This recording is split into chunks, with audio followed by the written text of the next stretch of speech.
আজ আপনাদের সাথে শেয়ার করব ডুমুরের রসা।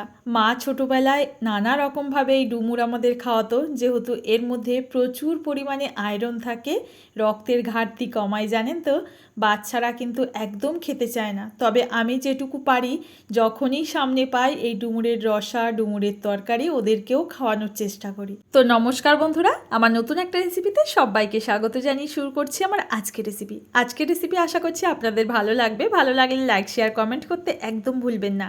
আজকের এই ডুমুরের রসা তৈরির জন্য প্রথমেই লাগবে ডুমুরটাকে মধ্যিখান থেকে একটু চিড়ে নিয়েছি, মানে হাফ করে নিয়েছি। এবার একটু হলুদ জলে ভিজিয়ে রেখেছি যাতে ডুমুর কেটে রাখার পর কালো না হয়ে যায়। এখন এই ডুমুরগুলোকে ভালো করে সেদ্ধ করে নিতে হবে। আমি আর সেদ্ধর প্রসেসটা দেখালাম না, এটা জাস্ট প্রেশার কুকারে দিয়ে 2টো সিটি দিয়ে নিয়েছি।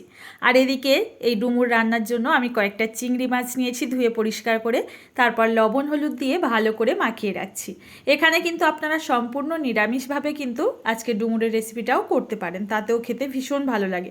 আজকের রেসিপি তৈরির জন্য প্রথমেই গ্যাস ওভেনটা অন করে কড়াই বসিয়ে দিয়েছি, তারপর বেশ খানিকটা সর্ষের তেলের মধ্যে একটু লবণ আর হলুদ দিয়ে দিলাম। এখন আমি আলু বেশ কয়েকটা কেটে রেখেছিলাম টুকরো করে, তো সেই আলুর টুকরোগুলোকে দিয়ে ভালো করে ভেজে নিচ্ছি। এখানে কিন্তু মা যখন রান্না করতো না, এইভাবে কিন্তু বেশি তেলে না রান্না করে কম তেলে একদম আলু না ভেজে রান্না করতো, তবে খেতে কিন্তু অপূর্ব হতো। আজ সেই স্বাদ আর পাওয়া যায় না, তবে যতটুকু পারি চেষ্টা করি ভালো করে রান্নাটা করার। এখন আলুগুলো ভাজা হয়ে গেছে, এগুলোকে উঠিয়ে নিলাম। তারপর এই তেলের মধ্যে ম্যারিনেট করে রাখা চিংড়ি মাছগুলোকে দিয়ে জাস্ট 1 মিনিট মতো এপিট ওপিট উল্টে পাল্টে ভেজে নেব। খুব বেশি কিন্তু চিংড়ি মাছ ভাজলে শক্ত হয়ে যায় আর খেতে ভালো লাগে না। তো দেখুন চিংড়ি মাছ ভাজা হয়ে গেছে, এই চিংড়িগুলোকে উঠিয়ে নিচ্ছি। এর মধ্যে আরও 1 চামচ মতো সর্ষের তেল আমি অ্যাড করে দেব, যেহেতু এই তেলের মধ্যেই আমরা রেসিপিটা করব, তাই একটুখানি তেল দিয়ে দিলাম। এবার তেলটা গরম হয়ে গেলে গোটা গরম মশলা আর গোটা জিরে ফোড়নে দিলাম। ফোড়নটা সুন্দর একটা ভাজার ফ্লেভার বেরোলে এর মধ্যে একটা বড় সাইজের পেঁয়াজ কুচি আমি অ্যাড করে দিচ্ছি। আগেই বলেছি রেসিপিটা নিরামিষ করলে এখানে পেঁয়াজটা স্কিপ করে দেবেন আর চিংড়ি মাছটাকে বাদ দিয়ে দেবেন। তো দেখুন পেঁয়াজটাকে লালচে করে একটু ভেজে নিয়েছি। তারপরে এখানে 1 চামচ মতো আদা আর জিরে দুটোকে ভালো করে কিন্তু আমি বেটে রেখেছিলাম, সেই জিরে বাটা আর আদাটা দিয়ে দিলাম। তারপর একটা বড় সাইজের টমেটো কুচি অ্যাড করে দিলাম। এবার ভালো করে মশলাটাকে কয়েক সেকেন্ড একটু নাড়াচাড়া করে কষিয়ে নিচ্ছি। এবার টমেটো নরম করার জন্য না এখানে একেবারে আমি রেসিপিতে যতটুকু লবণের প্রয়োজন দিয়ে এটাকে নাড়াচাড়া করে চাপা ঢাকা দিয়ে ওই 1 থেকে 1.5 মিনিট মতো রেখে দেবো। এতে টমেটো নরম হয়ে যাবে আর মশলাটাও কিন্তু আস্তে আস্তে আমাদের কষানো হয়ে যাবে। 1 থেকে 1.5 মিনিট পর ঢাকনাটা খুলে নিয়েছি আর দেখুন টমেটো কিন্তু অনেকটা নরম হয়ে গেছে। এখন মশলাটাকে আরেকটু ভালোভাবে নাড়াচাড়া করে কষিয়ে নেব। এই সময় না গুঁড়ো মশলাগুলো অ্যাড করব, তবে একটা জলের বাটির মধ্যে দেখুন দিয়ে দিচ্ছি 1 চামচ মতো এখানে ধনিয়া গুঁড়ো আর পরিমাণ মতো হলুদের গুঁড়ো আর একটু কালারের জন্য কাশ্মীরি রেড চিলি পাউডার। আর ঝালটা কিন্তু আমি এখানে কাঁচা লঙ্কার ঝাল পরে ব্যবহার করব। তো দেখুন এই মশলাগুলোকে না সরাসরি গুঁড়ো অবস্থায় না দিয়ে একটু জলে মিশিয়ে দেবেন, দেখবেন মশলা পুড়ে যাবে না, এর স্বাদ কিন্তু অনেকটা গুণে বেড়ে যাবে।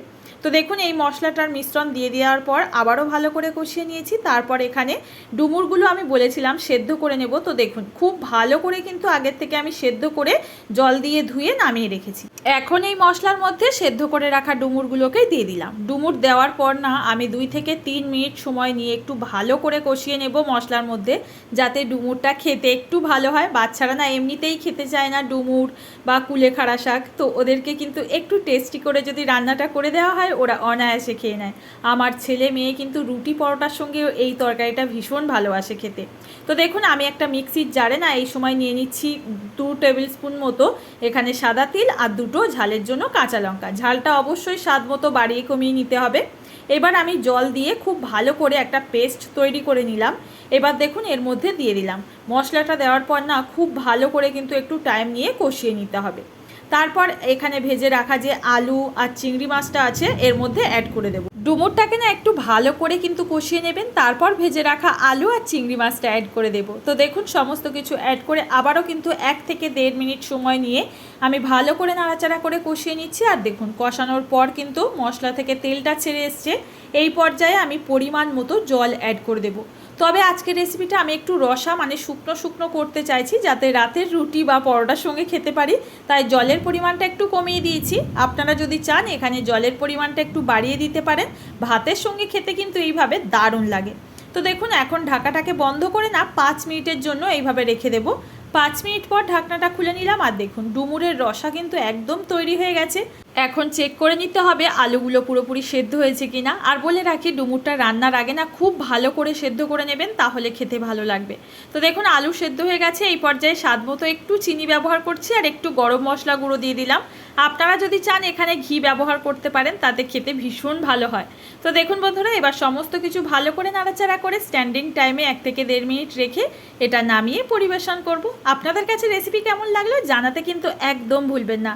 ভালো লাগলে একটা লাইক করবেন আর কমেন্ট করে জানাবেন আপনারা কখনো এইভাবে বানিয়েছেন আর খেয়েছেন কি না, অবশ্যই জানিয়ে যাবেন। তো বন্ধুরা আজ এই পর্যন্ত, দেখা হবে নতুন কোনো সহজ রেসিপিতে। ধন্যবাদ।